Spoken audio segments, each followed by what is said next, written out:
Hello and welcome to the Glamptuary podcast, where we talk about the experiential outdoor hospitality industry, and I am your host, Bobby Marsden. The odds are you are part of one or many loyalty programs. These powerful tools have been embedded in the airline and big hotel industries for years. Now, the outdoor hospitality industry has been asking for a loyalty program option, and our guest on episode 5 is going to explain exactly how this can all work for independent hoteliers. Her name is Audrey Yates, and she is the Vice President of Hotel Partnerships at Stash Hotel Rewards. Stash has been around since 2010, but only recently have they began to expand their portfolio into outdoor hospitality. In this episode, Audrey explains how Stash's program works and offers keen insight as to why these types of programs are necessary now that the big hotel chains have entered the once fiercely independent outdoor hospitality industry. Lots of learning to be had, so listen closely as we learn about loyalty programs in episode 5 on season 4 of the Glamptuary podcast.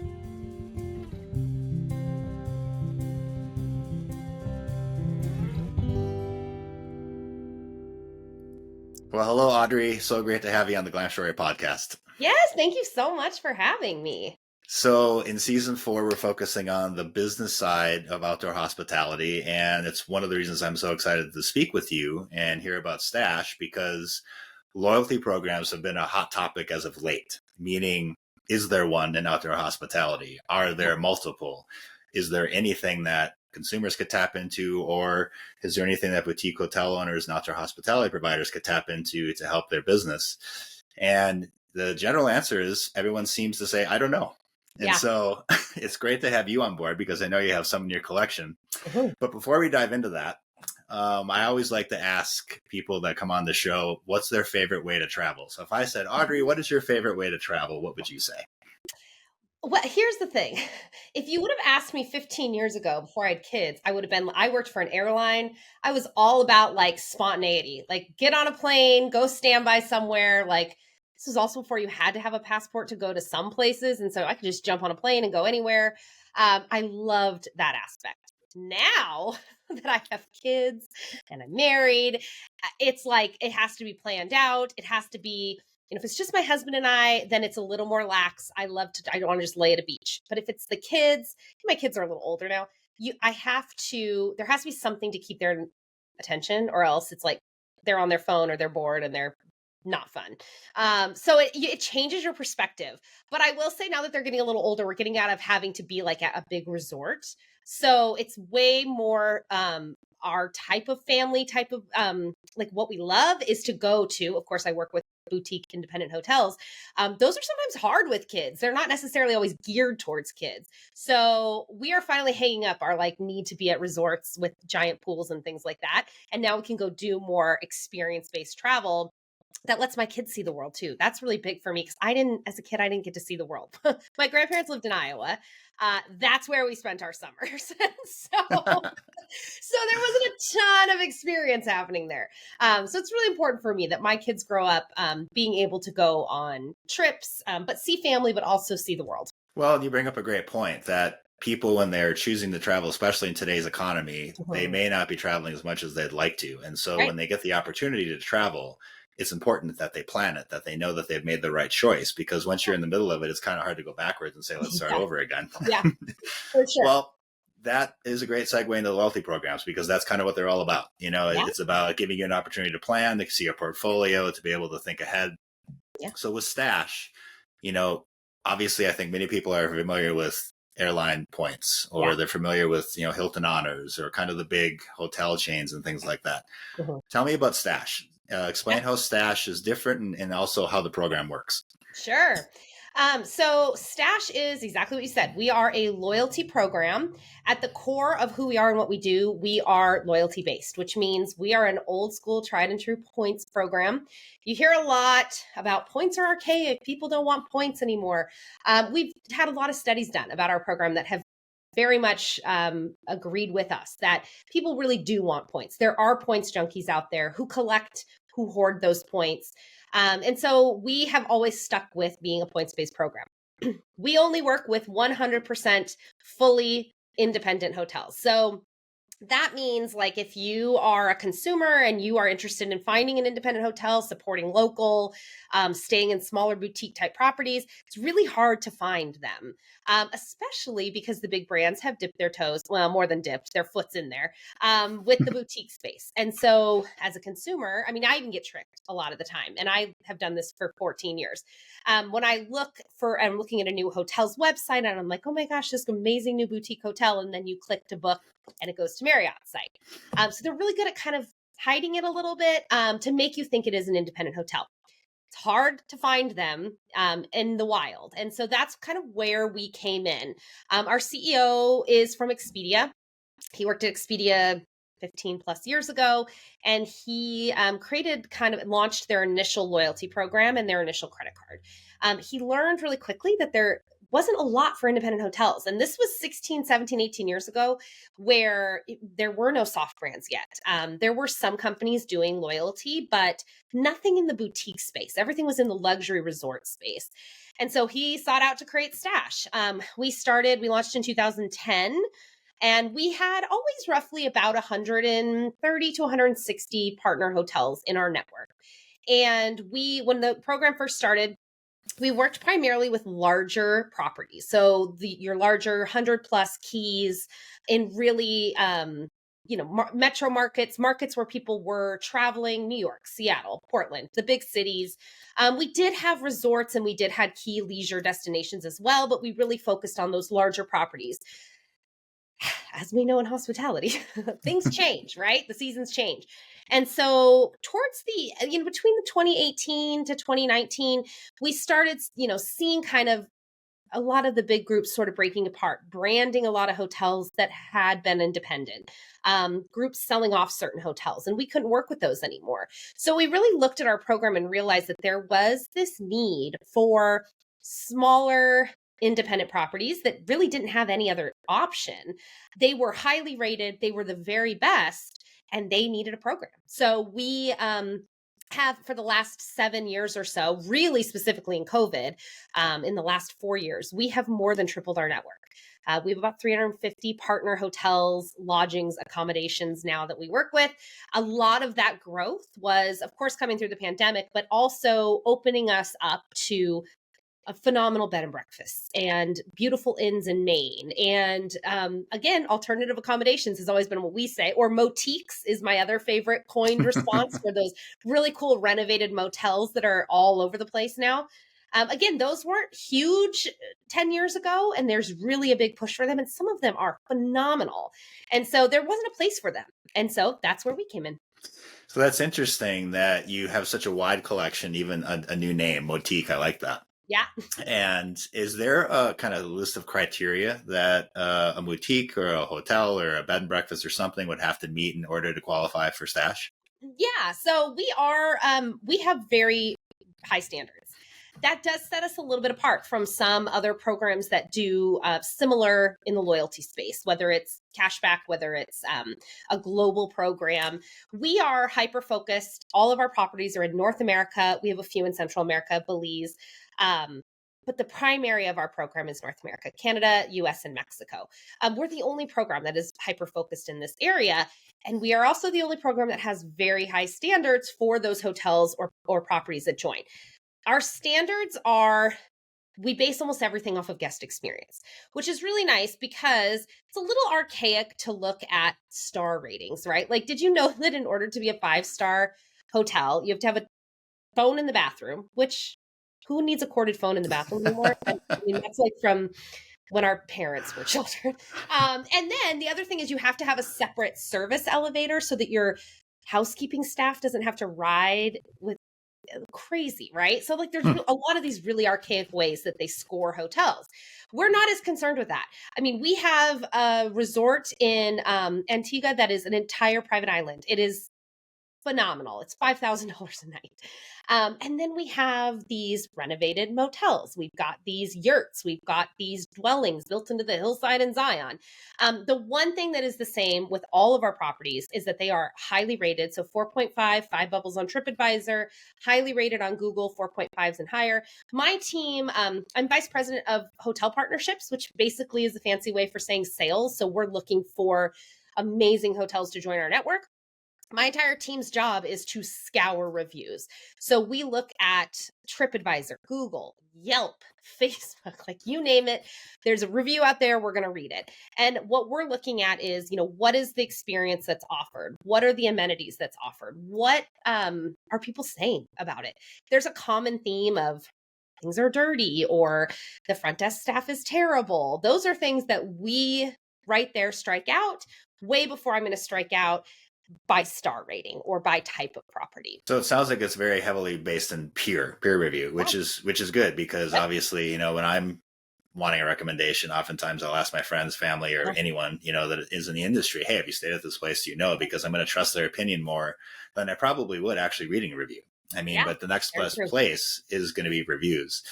So hotel qualifies, they make it on board. What's it like for them? How does the program work for the hotel side? And then I'd love to know also, how does it work for the consumer side? Sure. So if we're talking about how it works for a property, we have integrations with almost every single major property management system and central reservation system. We have kind of two components to our program. So we have the awarding of points for guests to get when they stay at a property. Then we have the redemption side of points, which is for a guest to use their points to come stay. What's nice about our program is you can earn your points at any place and you can spend your points at any place. So yes, we have members who are business travelers and they are up and down the West Coast. They're earning points in San Francisco and Portland and Seattle.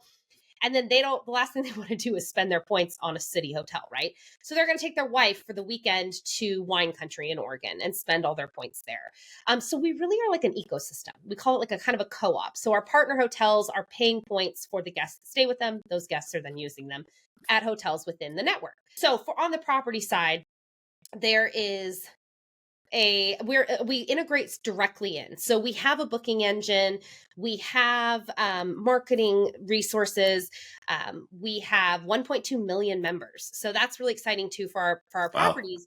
Yeah. So it's a big reach of people who are looking for these types of properties. We market to them, it's all included. And so again, working with independents, there are some hotels that have massive budgets and some hotels that are owner operator. And it is line items every month. And so we don't ever want to be a program that is something that someone has to decide if it will make financial sense. So we don't have onboarding fees. We don't have super crazy annual fees or termination fees or long contracts. We really try to be a very honest company and making sure that partnerships go both ways. Now, on the consumer side, we have a really sort of, I want to say loosey kind of program, basically where our points never expire. So if you stay with us in 2017 and you haven't stayed again, you took a hiatus and you traveled the world and you were way off in, Africa, you come back, your points are still here. They don't expire. We don't have blackout dates, which is a really interesting thing.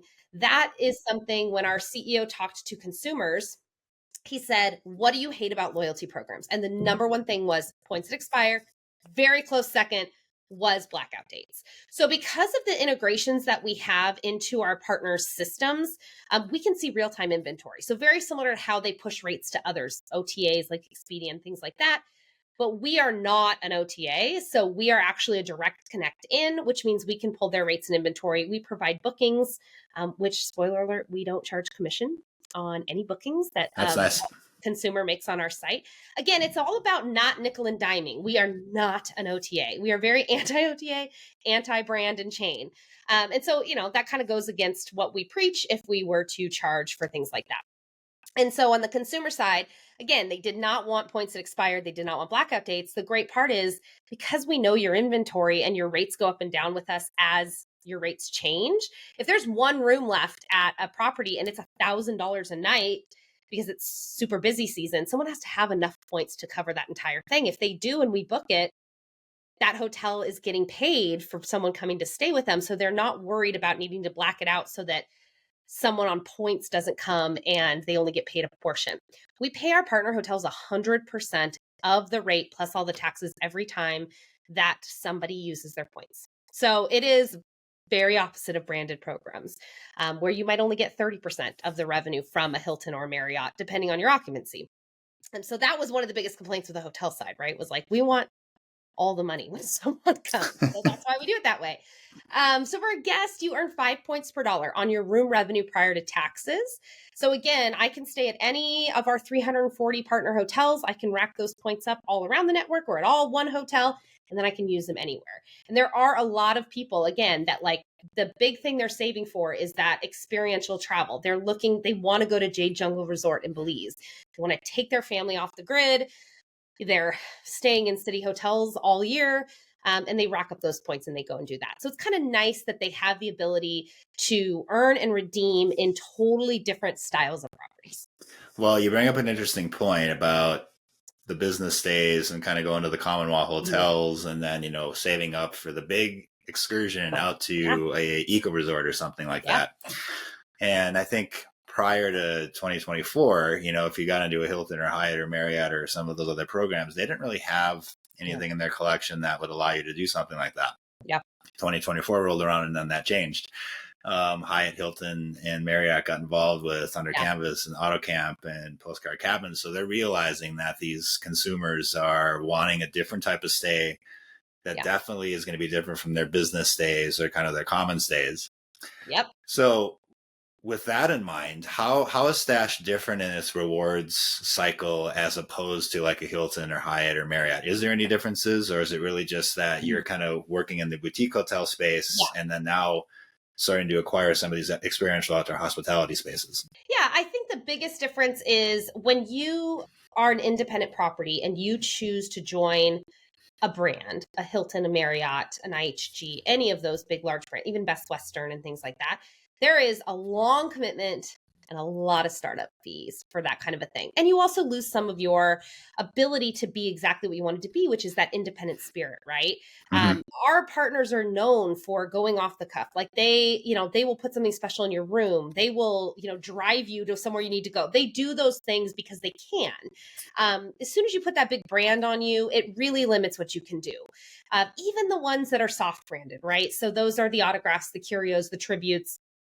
They still have the backing of Bonvoy and Honors, but there is still requirements of the brand. You can't, yes, you might be able to do some of your own design, but there is requirements. Our partner hotels are fiercely independent. So it is the number one reason a hotel leaves our program is because the ownership has decided to brand the property. And it is literally like every time. I mean, it's very hard for us, especially when, a property that's been with us for a really long time. But the thing is, especially coming out of COVID, independent hotels suffered a lot, right? They didn't have the backing of these massive companies and brands that helped them survive. And so some of them didn't have a choice. And I think it's interesting to see them getting,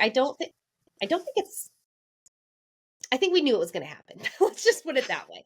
I think that the writing on the wall has always been that the big brands want to stay up to date on what's happening.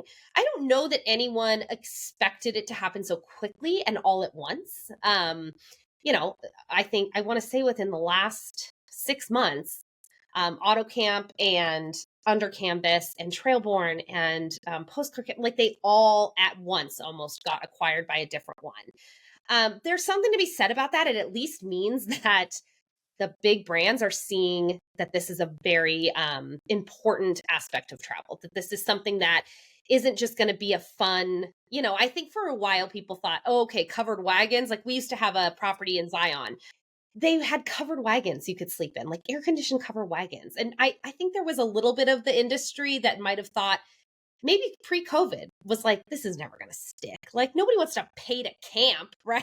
Like it feels like you're camping. People want a bathroom and all, And then we realized, especially I think in COVID, with people really getting out there and seeking out these different types of accommodations that allowed them to socially distance or to be in nature, which we all were craving at that time. It made them more relevant, and then it made them, oh, we're on everybody's radar. And so I think it was just a matter of time before they gobbled them up. They want to be competitive in that space. I'm not 100% sure how they're going to keep it the same vibe that they are right now. That's hard. It's hard. As soon as you slap that brand on anything, it's just a different experience.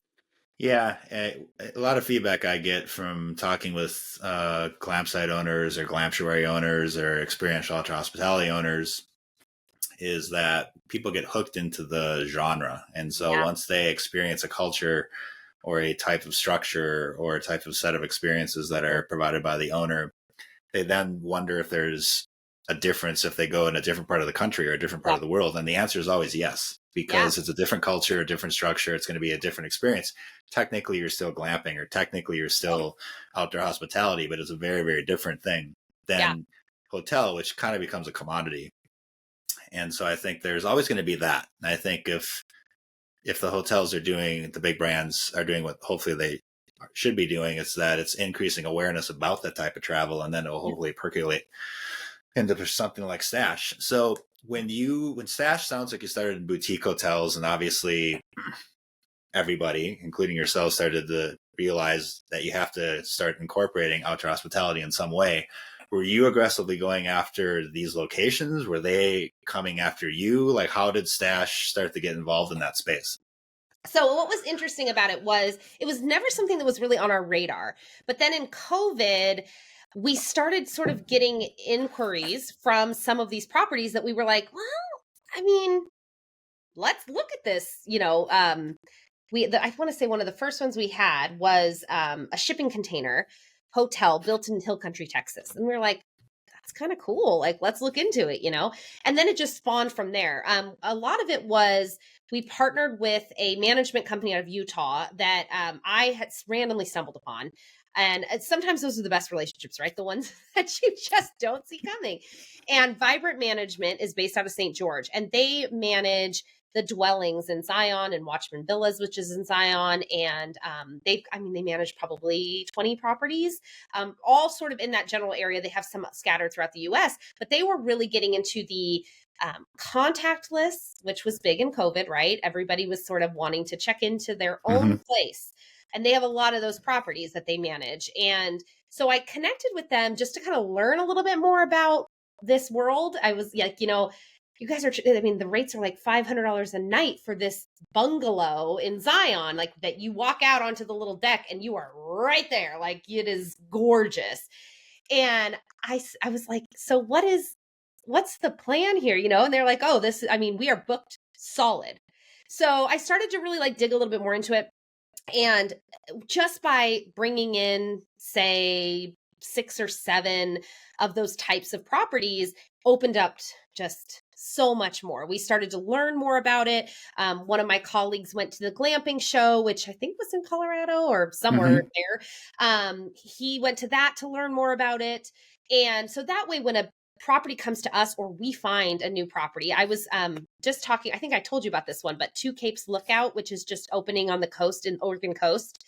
That is one I saw on Instagram.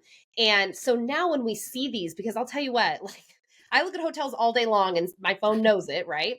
So if I'm on my own personal Instagram, every one of my sponsored ads is some kind of a hotel. Or now it is like all of these phenomenal alternative accommodations and luxury glamping and all of these new types of properties and ones that we may not have considered before because we didn't really know a lot about it. And now working with them, they are some of our favorite partners and some of our most loved partners too. Yeah, Instagram is certainly a place where they've thrived because it's all visual driven. It captivates you. You want to know more about it. I think if Instagram maybe boosts how e-commerce can work within that site, they're going to see a lot more traction. One thing I've found in talking with many of the glamptuaries is that they have such a diverse collection of PMS systems, Yeah. reservation systems. I mean, some people are actually even still doing it by telephone, Manually. Oh yeah. literally. Yep. Yep. So coming on board to Stash, are there hurdles that you've kind of noticed when you've worked with some of these outdoor hospitality destinations that might be very rural or very Yeah. much kind of behind the times as far as modern tech stacks? Yeah. So it does help if they are using a system that is a little bit more streamlined towards, it doesn't have to be streamlined towards hotels, but streamlined towards the type of operation that a hotel runs, right? Which is going to be your reservations and your booking engine and your revenue and things like that. So some of the big ones like WebRes Pro is one that we see a lot of these accommodations using. We also have hotels that use it. It's kind of an all-in-one system. But there are quite a few that are coming on board or have been around for a while that we are starting to see. And for example, that Two Capes Lookout, that's one of the only holdup right now is that we need to speak with the property management system they're using, which I believe is NewBook. And we just need to make sure we can connect. So we've built our own connections with almost every major PMS and CRS system in the hotel world. And now it's sort of time for us to be able to look at some of those other systems. Or every once in a while, we'll tell a property, I have never heard of this system you're using. And if you want to be competitive, if you want to be able to use OTAs, unfortunately, those kinds of things, it's good to invest in a good system, especially if your goal is to attract and make bookings easy, to make your back-end system easy, if you're going to have staff that's working in there. So the biggest hurdle for us as we get into this space is that, outdoor hospitality uses a very different system. A lot of them do. Some of them don't.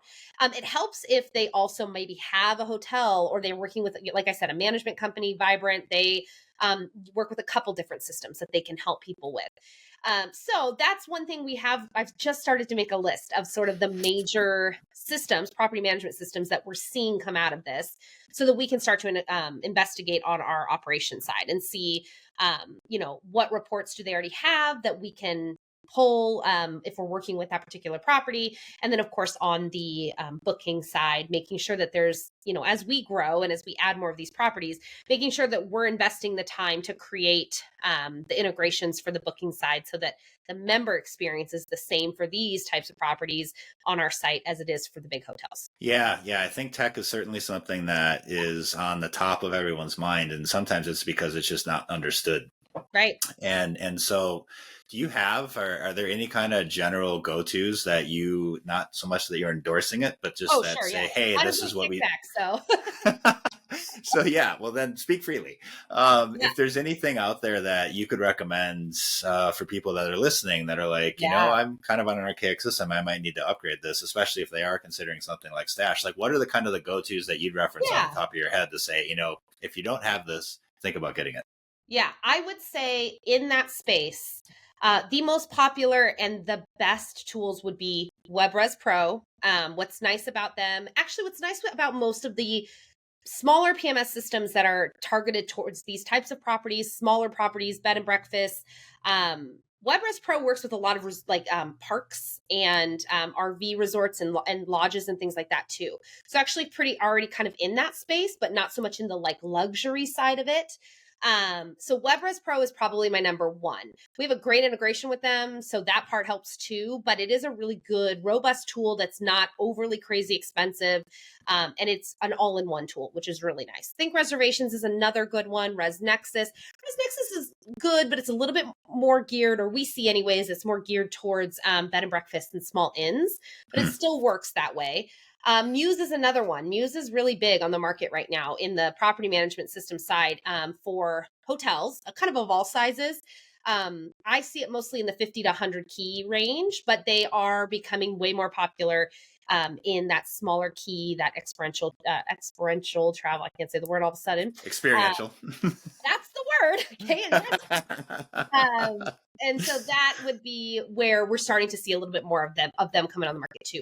So if you were getting inundated, which I would imagine, eventually I think loyalty programs are going to be just a staple within the outdoor hospitality industry. The question is, how many players are going to be in the market? Yeah. Is there going to be a type of property that you wouldn't work with? Like, is it the yurt on top of a mountain by itself, that you might find on Glamping Hub, or where's the threshold? What are the things that kind of say, maybe this isn't going to be a right fit for us? Yeah, I think that it depends. We definitely want to make sure that we are always delivering value. So there's always some sort of value for a property, right? Because there's exposure, but the amount that we can help, if you're not using a system we can integrate with, that limits how many bookings we can give you, right? If you're in a super rural place that we don't have a lot, we have members all over the country, but if you're on a hill in the middle of Vermont that I don't have anybody near there or not tons of people near there, I just want to make sure you have a good experience and that you're getting the same amount of attention, the same amount of marketing, the same amount of love from us as our big hotels. That's kind of always our goal. We have partner advocates, we call them, which are they're your dedicated person and they don't change. It's not like companies where you get one person and then you get another person and then they leave and then you get another account manager. Our partner advocates have been with us for one of them for 15 years, one of them for 5 years. Like they are here and they are really involved. And we have a specific partner advocate that works with properties under 30 rooms so that she is dedicated to working with some of those smaller ones. So we want to make sure that they get love, but there does come a point where there's how much value can we give? So systems are definitely something that if we can't fully integrate, at least on the reporting side, it limits the member experience, which we don't want. I don't know that we'll ever get into campgrounds, full campgrounds, right? Like so we have some properties that have the option of an RV or a campground site, but I'm not sure we'll ever fully get into like a campground RV model.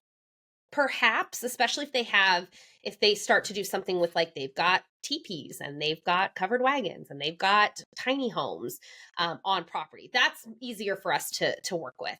But yeah, I'm not sure we'll get into the real rural, like the real camping and that kind of stuff. It's harder to manage expectations, but it is definitely on our radar. And one of the things we've discussed as a company is looking for a way to sort of curate a collection almost around these types of properties.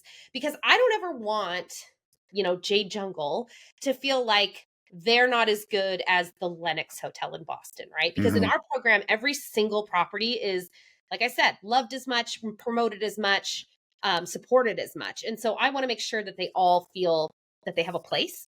And so looking at sort of a collection base right now, all of our partners are our partners. And you find every single one of them on our hotels page, all listed by state or country.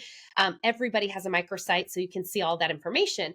But I think would be really cool for us and something we've definitely talked about as we grow in this space is to have a collection of these types of properties, whether we lump our motifs and our bed and breakfasts and our lodges and our glamping and our tree houses and our shipping containers that are built into hotels, whether we lump those into a collection all in one or we break it out more as we grow. I think that'll be really important for the member experience, but it also is really great on the property side because it makes them feel like they have a really great space in an industry that is obviously inundated with hotels, right? Hotels are the big guys. They always will be.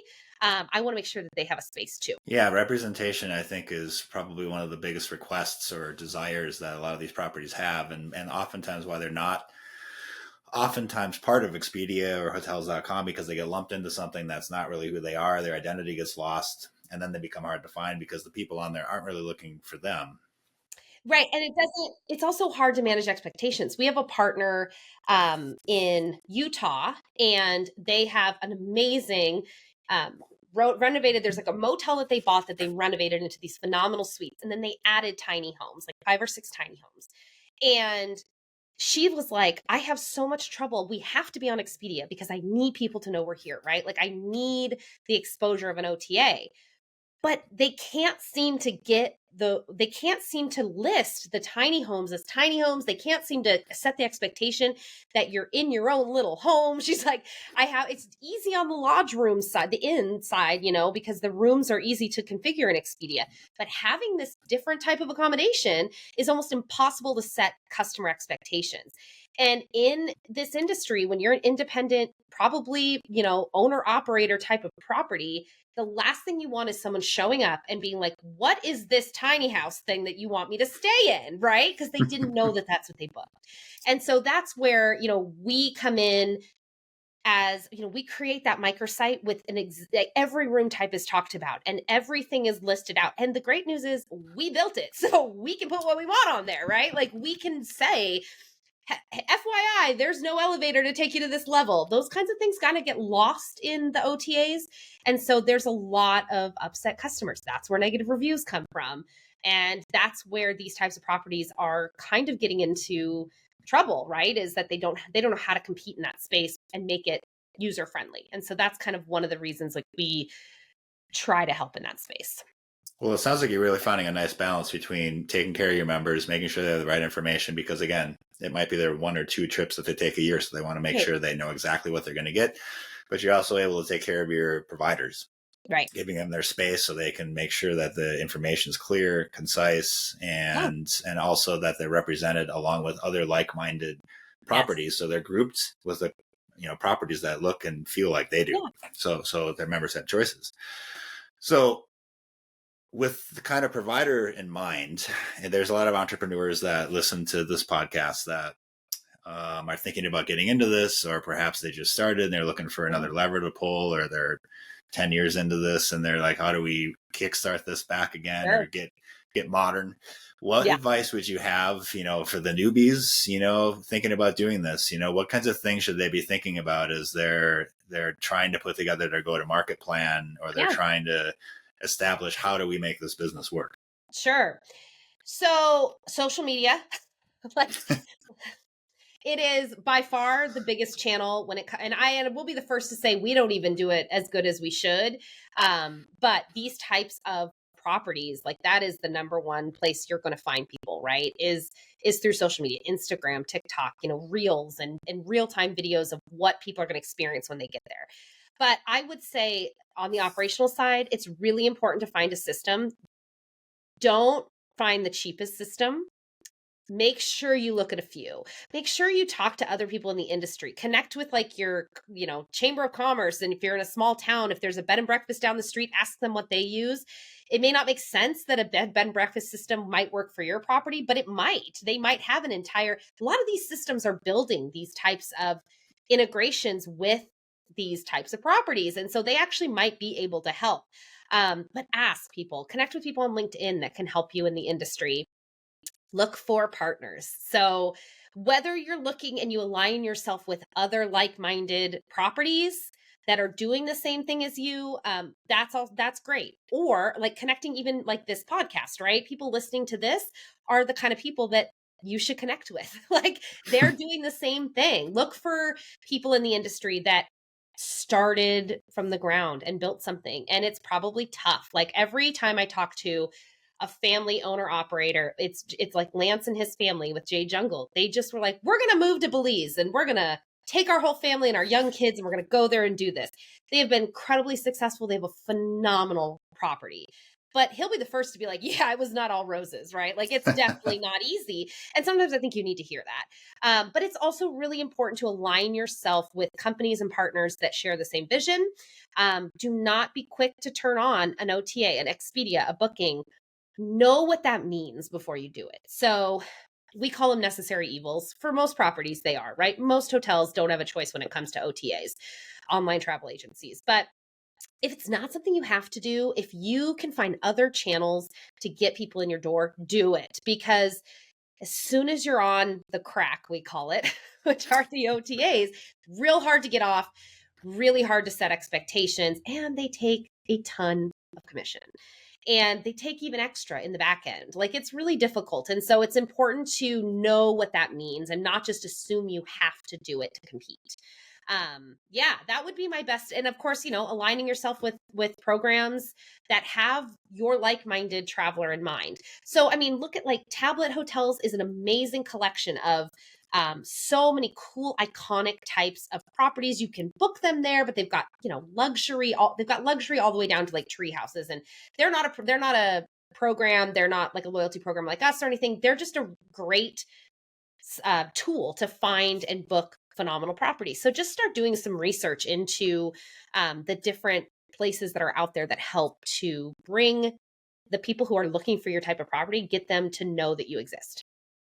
Yeah, finding the right customers. Yeah, it's easy to say, right? For me, I'm like, just make sure they know you're there.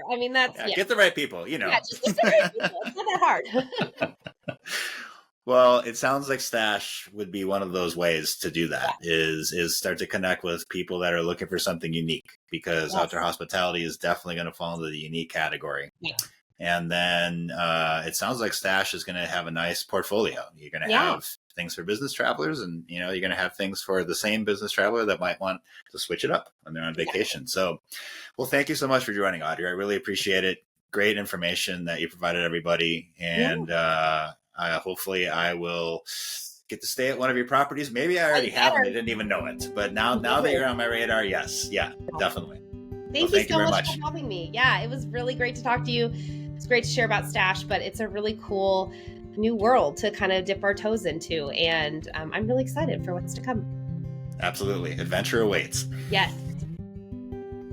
I want to thank Audrey for joining us and for explaining how loyalty programs work and for enlightening us on how this can be a powerful tool for independent hoteliers to use to stay independent while working together to increase revenue. If you'd like to learn more about what Stash Hotel Rewards and Audrey are up to, you can do so on their website, which is www.stashrewards.com. And if you'd like to follow us on the Glamptuary podcast, you can do so on our website, which is www.glamptuary.com. That is www.glamptuary.com. You can also follow us on Apple Podcasts, Pandora Podcasts, Amazon Music, and YouTube. Wherever you like to get your podcasts, we just ask that you follow us. And we thank you for doing so. We'll see you down the trail in the next episode. And until then, be well.